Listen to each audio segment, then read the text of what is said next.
now, one of India's most famous protest sites, that's the Jantar Mantar, is located in the heart of capital New Delhi. It's where, citizens voice some of their concerns and basically express their rights. Let's take a look at the day in the life of some of those protesters. Located in the capital city of India, Jantar Mantar is the country's hotbed of protests. Every morning it comes to life with a cacophony of competing voices on loudspeakers, voices of protesters infused with anger and agony. There are about half a dozen scheduled protests and many more unscheduled ones. On an average, there are 15 groups sitting on dharnas with an array of demand. Jantar Mantar में धरना दे रही हूँ। पंजाब लुधियाने जिले की हूँ। बलात्कार और पिटाई में एफआईआर ना दर्ज होने हेतु दर्ज कराने के लिए मैं जहाँ जंतर मंतर में 24 घंटे दिसंबर 2012 से आज तक रेगुलर धरना दे रही हूँ। 2 जुलाई 2013 से बैठा हूँ। मुद्दा हमारा सर ये है कि नरेगा जैसी योजना जो हमारे द्वारा तैयार की गई है वो भ्रष्टाचार में पूरी तरह लिप्त है। जी हम 4 साल हो गए, 1 जनवरी 2012 से यहाँ धरने पे बैठे हैं साहब, और जल्द से जल्द मुझे जिंदा किया जाए। खाली उत्तर प्रदेश में 50,000 मेरी तरह जिंदा मुर्दा हैं, तो उनके लिए भी मैं लड़ रहा हूँ।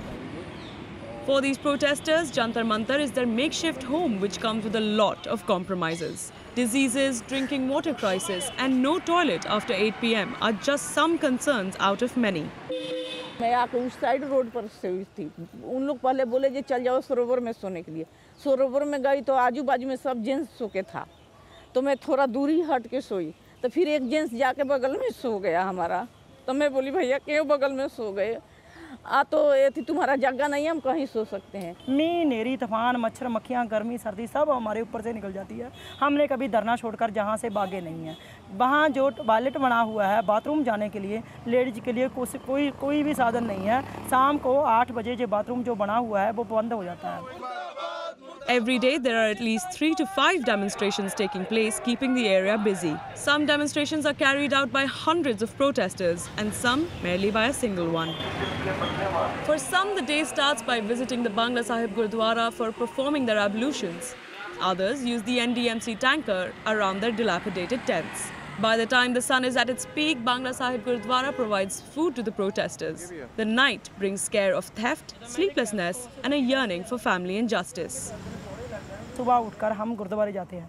गुरुद्वारे जाकर ही हमने नहाना होता है। नहाने के लिए जहाँ कोई भी साधन नहीं है, क्योंकि जहाँ टॉयलेट बने हुए हैं सिर्फ बाथरूम और टॉयलेट करने के लिए, तो और जहाँ पर नहाने के लिए नहीं है।